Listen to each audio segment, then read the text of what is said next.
O məni dinləyirdi. Dağlarını bulud uzan, daşlarından köklü uçan, köklü uçan. Dağlarını bulud uzan, daşlarından köklü uçan, köklü uçan. Parlan ağrı etir saçan, etir saçan, etir saçan. Çinəsindən arpa çayı, ətəyindən aral geçen hansı mekandayım? O Naxçıvandır, Nəqşi cahandır, Azərbaycandır. O Naxçıvandır, Nəqşi cahandır, özü də Azərbaycandır.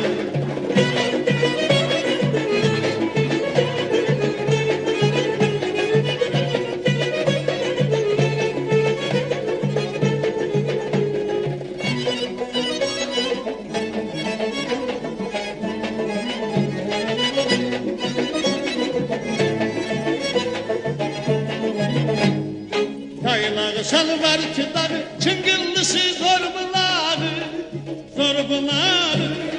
Yaylağı salvar çıdarı, çıngıllısı zorbulağı, zorbulağı.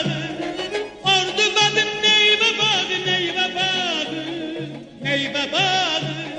Şanlı yiğitler vətən dəvət eden hak olan hansı mekandır?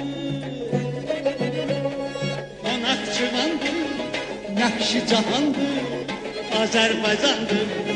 O Naxçıvandır, Nəqşi cahandır, bu gözəl Azərbaycandır.